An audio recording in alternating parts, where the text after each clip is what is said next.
Jadi kalau kamu melihat orang-orang maksiat, pikiran kamu Allah yu'adzibuhum itu enggak fair. Bisa saja Allah yaghfiru lahum. Tapi kamu milih situ tok, yaitu sifat yu'adzib, itu enggak fair. Harusnya ya yaghfiru liman yasha wa yu'adzibu man yasha. Tapi orang soleh ini wallahu la yaghfiru wallahu laka, itu Allah tersinggung. Kenapa tersinggung? Karena Allah hanya disifati yu'adzib, bukan disifati yaghfir. Padahal Allah bisa yu'adzib, bisa yaghfir. Sehingga Wahsy ketika seperti itu dia qatilu ahabbin nas ila Rasulullah, yaitu Wahsy adalah qatilu Hamzah. Ketika Nabi da'a alaihi, tidak usah diterjemah, itu sama Allah malah Wahsy dikasih tobat.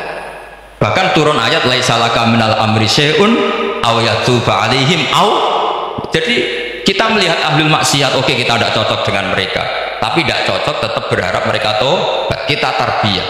Karena kita tidak boleh nyifati Allah yu'adzibuhum qatan. Mungkin kalau jadi pangeran ini qatan. Isawai Allah yaghfiru lah. Itu pelajaran bagi kita. Jadi ternyata si soleh tadi ditegur sama Allah. Kamu tidak bisa seperti itu. Mandalladzi yata'alla alaihi ta'ala itu dorong Jawa sumpah serapah. Kok iso aku buat sifati u'adzib tok, wong aku iso aghfir. Makanya di Quran itu ada wa yu'adzibal munafiqina. Ayatnya apa? Insya'a au ya tuh. Nah ini dalil-dalil nopo kalau jenengan mendukung Islam nopo wasatiyah. Jadi an ilmin. Jadi saya dukung gerakan ini, satu an ilmin, dua memang secara etika. Pak Quraisy itu orang sepuh, tentu pilihan itu setelah sekian baca tafsir, baca referensi, beliau seorang akademisi, profesor doktor. Tapi saya tetap mohon dukung kita itu an ilmin, apa? An ilmin. Memang dari awal Allah mensifati dirinya bisa yaghfir, bisa yu'adzib. Kenapa kita memastikan yu'adzib? Wong Allah bisa yaghfir. Nah dengan demikian kamu menetapkan sifat Allah dua-duanya.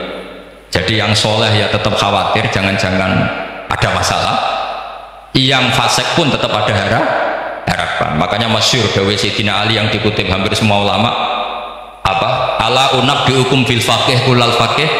Apa perlu saya ceritakan siapa yang ahli fikih sebenarnya? Apa kata Sayyidina Ali? Sebagian orang malah memarfukan ini ke Rasulullah Shallallahu Alaihi Wasallam. Kalaupun ini tidak hadis marfu, dawuh Sayyidina Ali pasti tercermin dari keinginan Rasulullah Shallallahu Alaihi Wasallam. Ketika Nabi ditanya siapa itu al-faqih kul al-faqih atau Sayyidina Ali, malam yuqnitin nas min rahmatillah walam yu'amminhum min makrillah. Apapun kondisinya orang jangan putus asakan dari rahmatnya. Sehingga Nabi itu pernah sangat serius ngadepi orang-orang fasik. Tapi setelah dimultazam sama Allah ditegur, kalau kamu begitu rahmat saya kata Allah kamu batasi. Semenjak itu Nabi terus rileks. Dan Nabi kalau ibadah itu mesti milih yang paling gampang. Ma khuyira Rasulullah sallallahu alaihi wasallam amroini ilahtara apa? Aisarahuma, pasti milih yang paling gampang. Termasuk Nabi unik itu tofa rohiban. Semua sahabat itu tofa awal tofu musyatan, semua tawaf secara jalan. Tapi Nabi tofa rohiban. Jika kata ulama-ulama usul fikih, afdal mana? Ya afdal tawaf secara jalan karena al-ajub bi qadri. Tapi untuk Nabi itu afdal tofa rohiban. Kenapa? Karena Nabi adalah muallimul ummah, pengajar umat. Kalau Nabi tidak tofa rohiban, maka orang akan bilang syarat sahnya tawaf harus jalan. Barokahnya Nabi naik unta, orang mengesahkan tawaf secara rohiban. Tapi saya ini keterusan jangan nom-nom dong nganggo skuter kok teletabis. Ini kula ya ora cocok. Mbok ya nek sing sepuh-sepuh itu cara kula berlebihan. Meskipun sah tapi kula nganti risih. Buan terbenturan yang disai itu. Mbok yo itibak Nabi itu paling enggak ya kesamaan sepuhnya atau apa Nabi kan. Ini ndak, yang penting sah apa? Wah repot ya.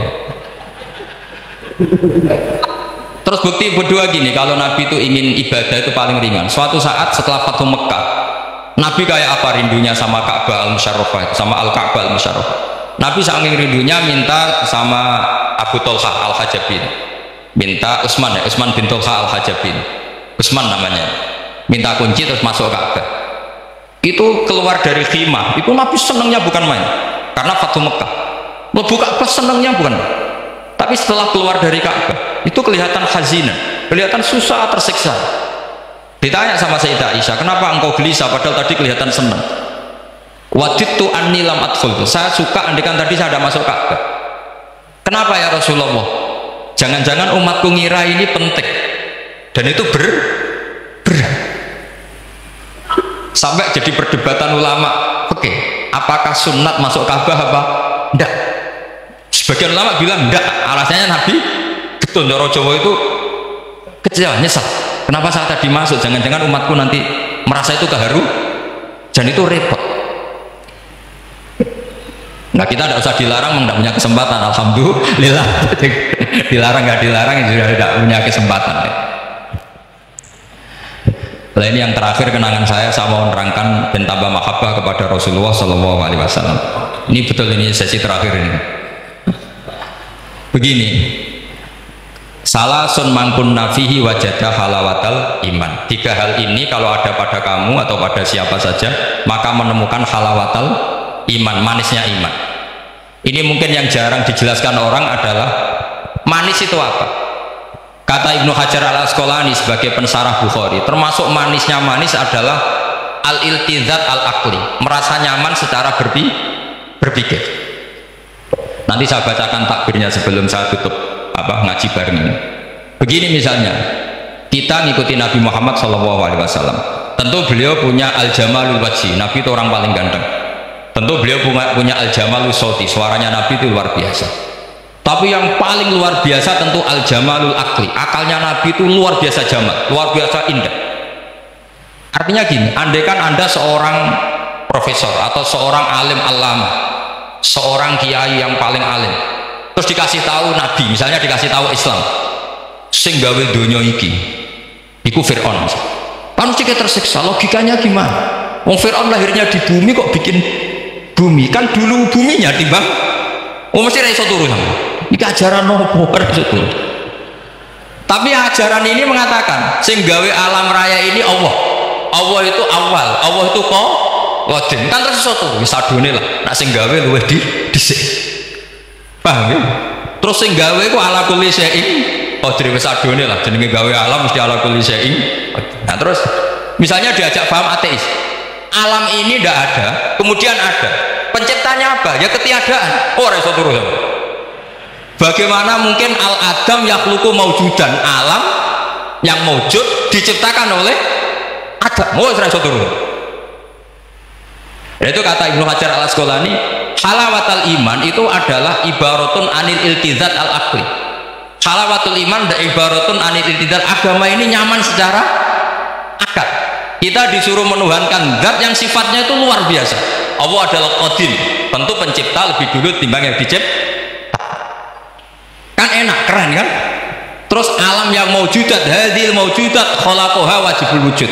Ini maujudat diciptakan zat yang super wujud, yaitu wajibul, kan iso turu sama. Oke, masuk akal.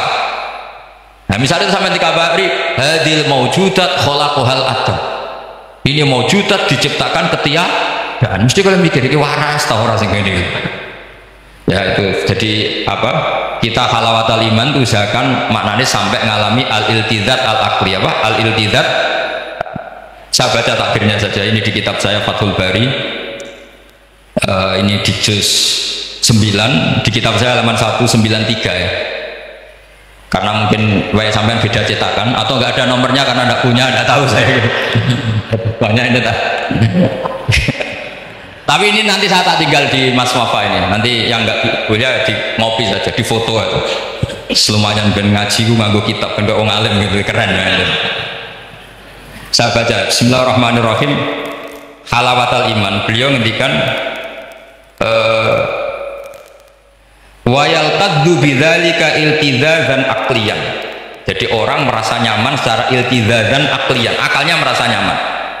Idzil iltizat al-aqliyu idraku ma huwa kamalun wa khairun min haitsu huwa kadzalik. Jadi beliau mencontohkan gini, kamu disuruh minum obat. Beliau contohnya itu kamu disuruh minum obat. Tentu secara watak kamu tidak senang karena obat itu pahit. Tapi kamu merasa nyaman setelah sakit minum obat, merasa nyaman karena ada harapan sembuh. Jadi watak kamu tidak senang, lidah kamu tidak senang karena pahit, tapi akal kamu senang. Wah enak dah, berarti suntik, berarti infus, baru minum obat. Berarti itu namanya iltizazan aklian, akal kamu merasa apa? Nyaman karena telah melakukan sesuatu yang sesuai akal. Tak baca misalnya al murad bil hubbi huwa al hubbul aqli alladhi huwa itharu ma yaqtadi al aqlu salimu rujhana wa in kana ala khilafi hawan nafsi kal marid yu'afu ad-dawa bitabi fayan faru anhu wa yamilu ilaihi bimuqtadha aqli. Kayak kita sakit tentu dioperasi itu tidak seneng, bayangno wedhus apa usus dewedel-edel kan enggak seneng secara hawa nafsi, paham ya? Tapi secara akal karena kamu divonis usus buntu, seneng mana setelah dioperasi sama sebelumnya? Lah seneng dioperasi itu namanya al-iltizat al-aqli. Ini kata Ibnu Hajar al-Asqalani.